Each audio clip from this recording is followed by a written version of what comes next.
Welcome to the Autism Wellbeing Plan, the podcast where you learn how to use advanced functional lab testing, healthy diet, and smart supplementation to improve your child's health, well-being, and quality of life, and by extension, your own quality of life.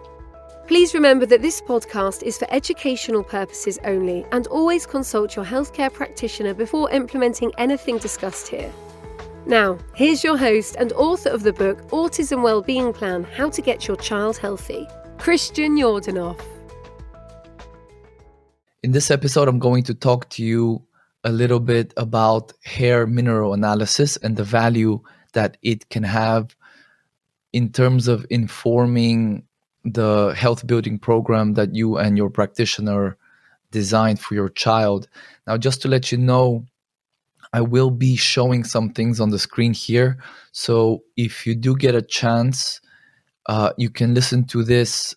You can watch this on YouTube. There'll be a link in the podcast description.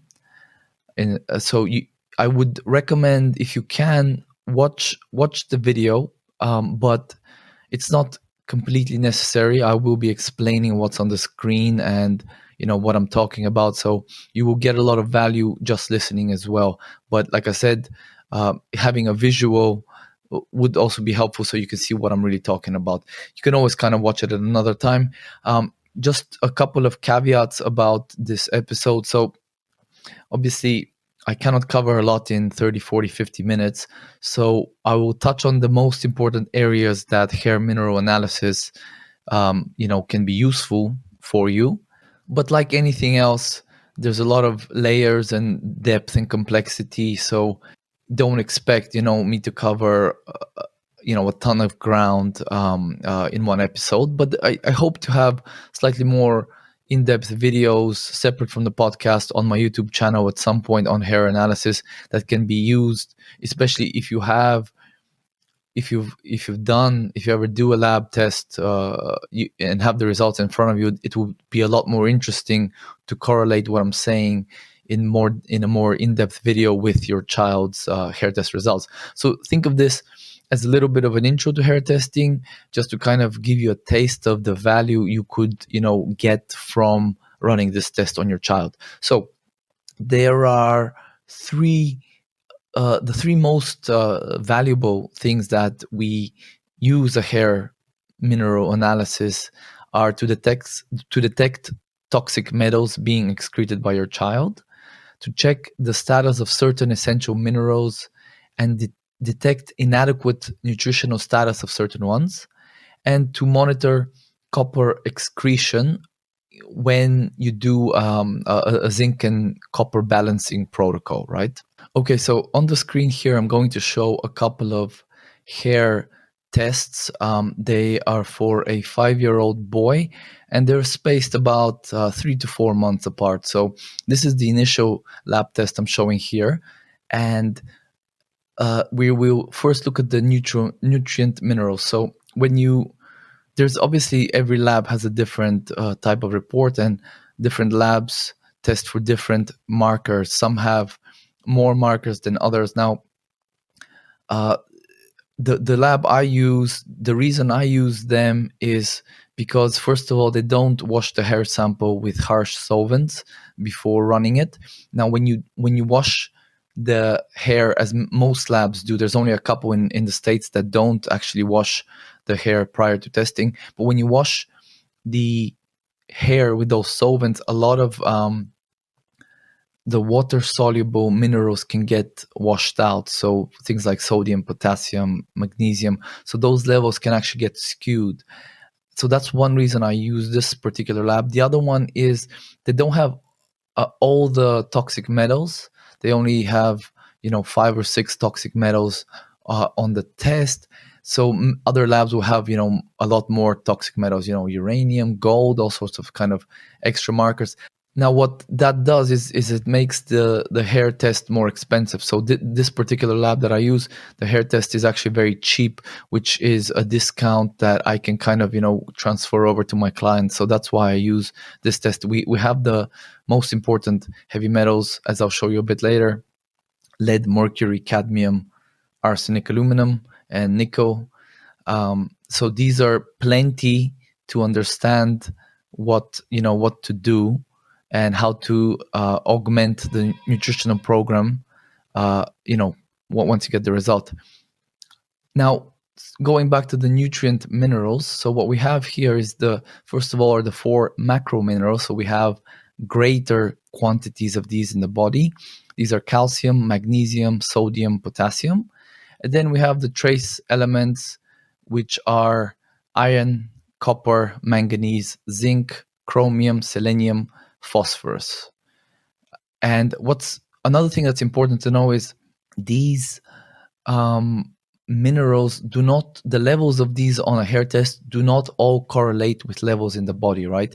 So some are not exactly useful to gauge is someone deficient or overloaded in a certain mineral. For example, iron is one of those.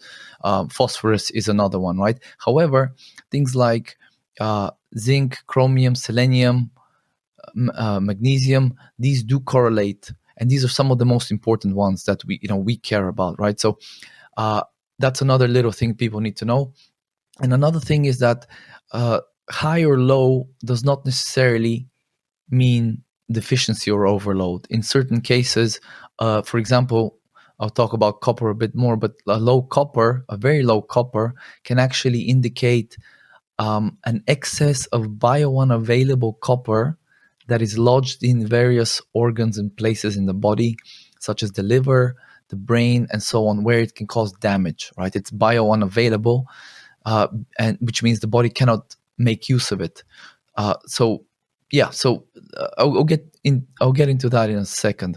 But yeah, so the first thing we look at is the first minerals here, the 4 macro minerals, so calcium, magnesium, sodium, and potassium, right?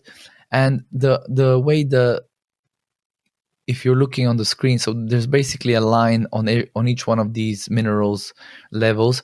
There's a line here that the lab has deemed the ideal level, and then there's this blue kind of cloud that has the top and the bottom of the range. So naturally, you want your child's levels to be inside the range and as close to that line of the ideal level. As you can see on this particular test, as I said, this is for a 5-year-old boy. Most of the levels are below the bottom of the range, except copper. Copper is, so the ideal on this lab test is 2.5, and the copper is 6.7, so close to 3 times over the ideal. So this is very typical for autistic children. The zinc, for example, is a 13. The ideal is a 20.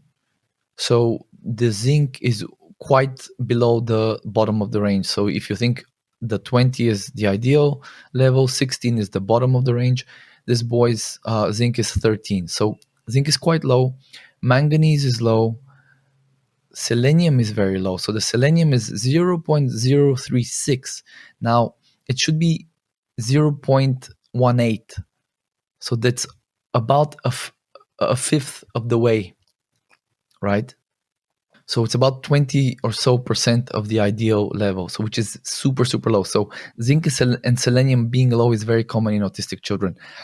And what's important to know is that zinc and selenium protect from certain heavy metals. So what happens when someone is deficient in these essential minerals, they become more susceptible to heavy metal toxicity. And here's another interesting thing about the body, right? So the body is so intelligent that when it's deficient in, say, zinc, for example, it can take other heavy metals that have a similar enough shape in order to do at least some of the job zinc is meant to do. For example, let's say there's an enzyme and there's a binding site in the enzyme that requires zinc.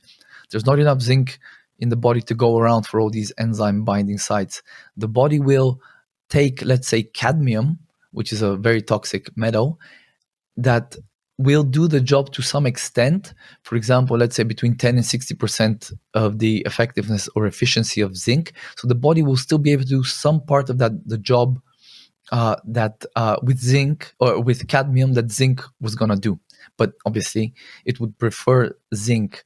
And when you actually start supplementing the person with zinc, that's when the body starts pushing out a lot of these heavy metals that are lodged in various places.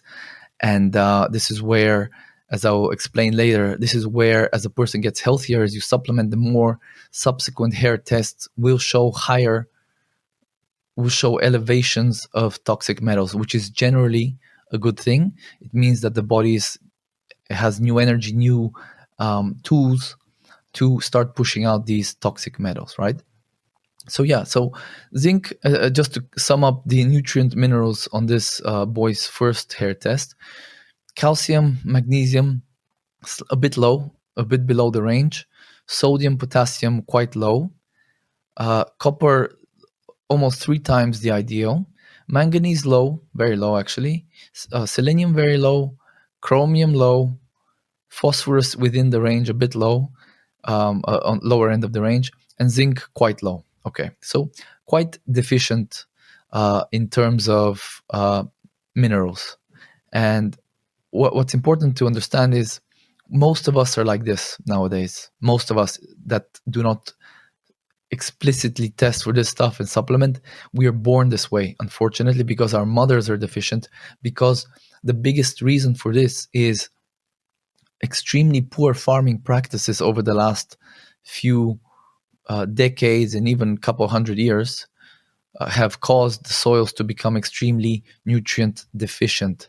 So what a lot of farmers, they will use NPK fertilizers, so they will replenish nitrogen, phosphorus, and potassium in the soil, but they won't replenish things like magnesium, zinc, selenium, and so on. So what happens is the plants they grow and take up these minerals, and we eat them.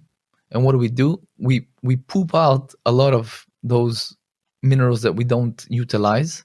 We poop them out and they go down the drain, and they get spilled into the oceans and whatnot, where they are actually toxic. So instead of, like back in the day, what should be happening is our waste from our bodies should be going back into the land to fertilize the land.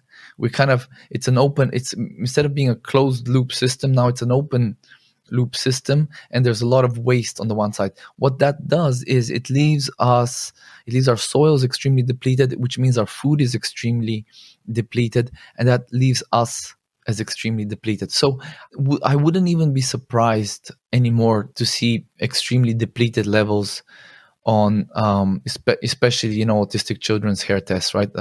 Just this week I saw a boy that's about a year younger than this one, about 4. I saw his zinc was a 7, which was almost half of this test we're looking at, which is a 13. So, and again, the ideal is 20. So imagine 13 is 65% of the ideal, but 7 is a third of the ideal. That's extremely zinc deficient.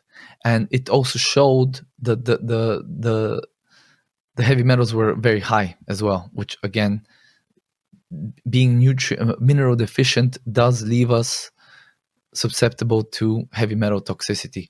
Another example is calcium deficiency will actually predispose us to taking up more lead in the bones, for example, right? So that's another commonly known deficiency that can lead to lead toxicity, okay? So let's switch to the next hair test we did. So obviously with a copper like this, high copper like this, it was clear, and a low zinc, it was clear that zinc supplementation was needed. So I'm just going to switch over to the next hair test that we did. And so the zinc went up 1 point from 13 to 14. The selenium almost doubled. So it went from 0.036 to 0.063. So the selenium went up, which is great. But the most important thing that we're looking at here is that copper. So the copper went from 6.7, which was 3 times roughly above the ideal, to 18.1. So that's a huge spike in the copper, which, as I talk at length in my book, and I've covered on previous episodes, is a zinc copper imbalance is the most common imbalance in autistic children. So getting this addressed is obviously one of the first things you need to look at. So what we're seeing here is about 3-4 months later is when we took this second hair test, and the zinc is basically has been antagonizing the copper. So by replenishing the zinc in the body has started pushing out all this copper. Now, this is actually a good result, of course. What we would expect to see on a subsequent hair test is the copper to start gradually decreasing. Okay, so overall, the second hair test is definitely showing some improvement. The macro minerals, calcium, magnesium, sodium, potassium, they seem to be going lower, but that can sometimes happen, on a subsequent test. So it's not necessarily something to be alarmed at, but we want to kind of see the zinc going up, the copper obviously getting excreted, the selenium's going up. So overall, this is a good result. In this instance, maybe calcium and magnesium need to be added even more, need to be added to the supplement program. But overall, we have. So what have we? What's the value we got so far? Let me sum up. So first hair test, we saw the copper was high. There's a copper overload, and we saw the zinc was low. So this tells us vitamin B6 and zinc supplementation is important. We saw that selenium is low, so selenium supplementation is important. We saw calcium and magnesium were rather low as well, which, as you know, if you've read my book, if you haven't yet, don't forget I'm still giving away free copies. So send me an email or get in touch with me. I'll send you a free paperback copy. But as I talk about it in chapter 9 of my book, or chapter 10, one of the core 5 supplements, daily supplements every autistic child needs to have is calcium and magnesium, right? So as you can see, the hair test shows us that they're low. And I would venture to guess that most children would be kind of similar like this, right? So most children, in fact, I believe all children will need extra calcium and magnesium, because think about it. The biggest source of magnesium is leafy greens. How much does your child eat leafy greens in one day or a week or a month or a year? And obviously one of the biggest sources of calcium is milk, but what if your child is on a gluten-free, dairy-free, casein-free diet? Then to a large degree, the calcium influx stops. So, and kids need about a gram to a 1,200 milligrams of calcium per day. So that's a lot of calcium that needs to be replenished. So the next best thing from getting it from food sources is supplementation. As I keep reiterating in my book and obviously on the podcast, is the diets. Our diets are just not supplying enough of these nutrients, especially the minerals. I already covered some of the reasons why, So anyway, just to kind of move on to the heavy metals now. So far, this what I would like to see on the third hair test here is the calcium, magnesium going up, the sodium, potassium kind of going up a little bit in tandem. Basically, all of these in tandem, you'd want it to go up. Copper to start going down. Ideally, the zinc going up, the selenium going up, and manganese and chromium are also quite low. They're less of a concern, but definitely something that should be included in the multivitamin. And as you know from chapter 10 in my book, if you've read it, a multivitamin that has a good spectrum of minerals is also very important as a daily supplement for all kids. Not just autistic children, I believe, all children, but especially autistic children that have various health issues and metabolic kind of imbalances. So that's the nutrient minerals.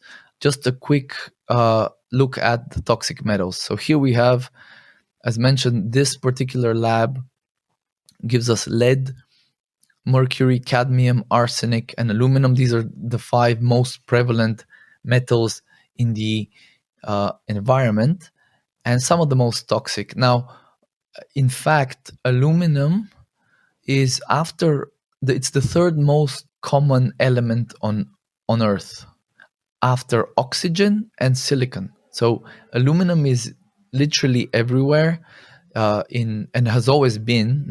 It's not just our modern, industrial world that is causing a lot of these heavy metals to be released into the environment. It's a huge uh, addition, but there's always been mercury, there's always been lead, there's always been cadmium. So mercury gets released, from volcanoes and stuff like that, and aluminum is in the soil everywhere. So these are very prevalent elements, and we will always have some degree of them in our bodies. It's trust me, you will not meet one person ever in your life that does not have fairly significant amounts of heavy metals in their body. And what you want to see on a hair test is you want to see a healthy amount of toxic metal excretion. You don't want to see nothing. If you see nothing, it means the person does not have any energy and capacity to detoxify and excrete these metals. So that's a bad sign, in fact. So what we're seeing on this particular first hair test is the mercury is very low here. I would expect the mercury to be a little bit higher. And what this indicates is a reduced ability to excrete mercury, which is actually very common in autistic children. And then the aluminum it's pretty high, but what should happen now on the subsequent test, especially if there's like an improvement in the diet, B vitamins, zinc, selenium, other minerals, other supplements added to the protocol, to the program, what should happen is the child is getting healthier and they have an improved ability to neutralize and detoxify foreign compounds like heavy metals, toxic chemicals, bacterial toxins, yeast, and stuff like that. So what should happen on a second test, and I'll click on the second test to compare, is the mercury and the aluminum should theoretically go up. Now, when we actually look at the second test, the mercury has actually gone down a slight touch. The aluminum has gone up some, was that 40%? So it's gone from 0.7 to 1, which is a significant increase, which is good. This means the child is excreting more aluminum now. This is a good sign. In some cases, if the heavy metals have gone up on a second test, it can mean increased toxic exposure. So there's always that kind of to keep in mind and make sure you correlate the results well with lifestyle and any changes. But more often than not, it will be the newfound resources the person has, the newfound energy and nutrients, amino acids, vitamins, minerals that are now being used by the body to start cleaning house. Now, on this test, the mercury is actually pretty much about the same as it was before. The lead has doubled. So what this can mean a couple of things. So the child still has problems detoxifying mercury, or the body is prioritizing excreting something else for a while. So the body will do what it deems best, right? So it may think now is not the time to excrete the mercury. It's working on the aluminum. As we can see, the lead has doubled. So it may just be also the arsenic, although very low, has quadrupled from 0.001 to 0.004. The cadmium has gone up a bit. So it could be that the body is prioritizing these other heavy metals, or it does not have the substrates to deal with the mercury. And so what I would do in such a case is I would add probably more selenium, possibly more zinc, things like trimethylglycine and acetylcysteine. So all of these are nutrients that will support the detoxification system, adding B vitamins to kind of support mitochondrial function and energy production, because we need energy to do all of these things. These are taxing things. So toxic compounds need to be transformed in some way, bound to certain things. They need to be neutralized with certain other molecules, and then they need to be transported out, right? So it's an energy intensive process. So what I would do here with such a low mercury reading, still I would start adding extra nutritional support. And what we should see on subsequent tests, as I mentioned, we should see an increase in the heavy metal excretion, and we should see a gradual increase in the nutrient mineral levels. What's important to understand, right? Even your doctor will know this. If you go and ask your doctor, let's say they test your child, they do a blood test for iron status, and your child is very low in iron. If you ask your doctor, how long will it take to get my child's iron levels back to normal or within range or whatever, or optimal, your doctor will tell you that it could take into the 6 to 9 month range of time. So 6 to 9 months just to replace or to replenish one mineral. Now think about when I scroll back up here and we look at all of these different nutrients. So we're looking at low calcium, low magnesium, low manganese, low zinc, low chromium, low selenium. How long will it take to replenish all of these?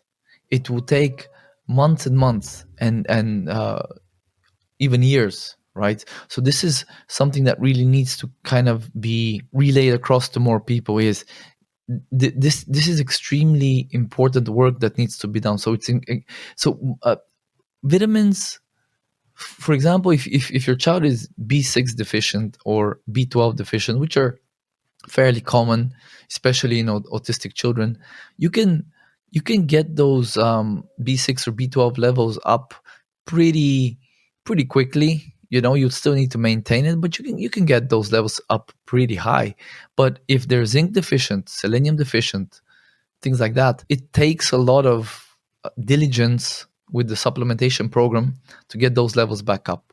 So I'll give you an example. For me, is I've been taking between 60 and 100 milligrams daily of zinc, and the RDA is about, I think, 11 milligrams for men. Maybe I think they revised it down from 15.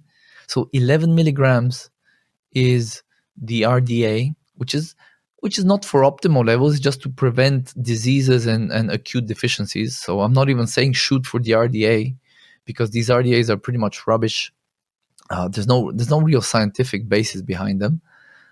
But my point is, for more than a year, I've been taking anywhere between 60 and 100 milligrams of zinc per day, and my hair levels barely budge. Every 3-4 months, I test my hair, and those levels move up very, very slowly. So what can actually happen in certain cases is, you could see after several months of supplementation, you could see the zinc level go down. This is not necessarily that your child is more zinc deficient. It just means that less is being excreted into the hair, because more of it is being utilized in the body. So what you won't always see is cadmium, for example. A lot of it gets excreted in the stool, and if you add the zinc that is badly needed by the body will start replacing the cadmium in the places where the cadmium has been taken up, and that a lot of that cadmium will get out through the poop. So the body is improving its nutritional status. You just, it will take a bit longer for that to show up in the hair, because it's just utilizing the zinc much more kind of carefully. So this was a little bit of, I guess these are the three most important things that we can use the hair mineral analysis for. So understanding the essential nutrient minerals levels. So the most important ones being calcium, magnesium, copper, zinc, chromium, selenium, manganese, seeing what the copper level is. So the copper and the zinc need to be in a fairly tight ratio, both in the hair and in the blood. Monitoring copper excretion, when more often than not, of course, the copper will be high. So you want to monitor how that's being excreted when you start, the zinc protocol to balance the copper and the zinc. So that's another thing the hair test is useful for. And of course, understanding the heavy metals that your child is excreting. And so obviously, if it's a first test, if you haven't started any nutritional program yet and the levels are very high, then that can signal a very high body burden. And sometimes in those cases you may want to do what is known as a urine challenge test. So you'd go to a doctor for that, and they measure the urine heavy metals before and after using a chelating chemical. And the after one would the sample of urine after the chelating chemical has been taken would indicate what the body burden of the heavy metals is, right? So in certain cases, probably not that many cases, but in certain cases, when there is an extremely high level of heavy metals in your child's body, doing heavy metal chelation may be an extremely prudent thing to do. Now, that carries quite a number of risks, so obviously you want to talk to a doctor. But one clue I would say is when the heavy metals are extremely high on a first test without any prior supplementation, then you might want to kind of think about that there. But if they're very low on a first hair test, you definitely know there's some detoxification issues. So definitely supplementation would be extremely important in those cases. Again, the vitamins, minerals, zinc, selenium, amino acids like glycine, trimethylglycine or dimethylglycine, N-acetylcysteine, and so on and so forth, right? So those are really the most important things that we can glean from a hair tissue mineral analysis. This is a complementary test. I wouldn't say this is the most important test. I would actually say everything is the most important. Of the recommendations I have in the book, there are several kind of basic tests or core tests I would recommend running. I don't think there's any one that's more important than the other. Maybe the organic acids test is, if you could only afford one, that would be the one to do. But this is a good adjunct to inform the protocol. So you want to test as many different angles. So you want to test the urine for the organic acids. You want to test the blood for various vitamins, minerals, and so on, and their ratios. You want to test hair for the stuff we've already covered. You want to do a poop test to check for parasites and so on. There's a lot of different things. We need a multi-pronged approach to this, because many autistic children, they unfortunately suffer from various health issues, which because of the complexity of this is a complex problem to solve. It's not just take an antibiotic for the bacteria. It's not just balance the copper. It's usually several things at once. So it's a complex problem that needs a complex approach. It needs a multi-pronged approach. This is why this test isn't the end all be all, but it's extremely important for the reasons we've covered. A couple of caveats now, just before I wrap up this episode. So what we're testing with hair, so about 1 centimeter of hair, that's about a month in terms of history of your child's nutrient status and toxic metals excreted. So when we take about an inch or 2.5 centimeters of hair to 3 centimeters, we're getting about 3 months history of the minerals and the metals. So what does that mean? So it's not, you can't use hair to identify acute deficiencies. You can't really identify acute toxicity, okay? So in those cases, blood testing or urine testing would be more prudent. So we use the different types of testing for different purposes. What we're using hair for is to see the historical nutrient status. So if we do take a 2.5 centimeters or an inch of hair, that's about 2.5 months, and we see the zinc is super low, selenium is super low, well, now we know that the last 3 months the diet has been low in those minerals, and now we can inform the protocol and the program and and the dietary changes. So we would need to add more meat to the diet. We would need to add digestive enzymes to help to process, digest that meat. Obviously, we'd add zinc and selenium to start getting those levels back up. And subsequently, the next 3 months, we expect those to go up. And the next hair test, we would expect those levels in most cases to go up, right? So that's kind of the idea. And with the metals, we are looking at how much has been excreted in the last, 2 or 3 months, or sometimes 4 months, depending on how much hair you take. So if it's been very little, we know that some detoxification pathways need to be supported. If it's very high, we can surmise that either there's a lot of exposure from the diet, the environment, or if you're doing a strong protocol in terms of supplements and so on, it means your child is excreting them very well. Or it can mean both. Or it can mean there's a very high level of heavy metal burden in your child's body. So these are kind of the things that we can glean from, the basic things we can glean from a hair test. Now, there are other things, like, for example, we can look at additional minerals. As I mentioned, certain other labs with more expensive tests, they offer even more markers for various other more exotic heavy metals, gold or uranium, so on. Then we also get certain mineral ratios, so between, let's say, calcium and magnesium. That's called the blood sugar ratio. So if that's too high or too low, it can signal blood sugar regulation issues. There are certain things like one of these ratios helps us kind of glean insights into adrenal function, into thyroid function. But these are a little bit more advanced. What I would say is, and I guess the intention of this episode, I just want to introduce you to the topic of hair testing, and just to kind of try to convey. It looks like I lost the last few minutes of the audio for this podcast, so I apologize for that. Any case, I covered the main points. So I was just finishing off with a little bit of a rant about how important the various tests are and so on. So I will spare you the rant. Anyway, I hope that you found the episode useful, and I hope to see you on the next one. Thank you for listening. Thank you for listening. Please help us to spread this vital information by rating the podcast on iTunes and sharing it with others who may find the information useful. For further content and resources, go to christianjordanov.com. Don't forget to pick up your copy of the book Autism Wellbeing Plan today, available on Amazon.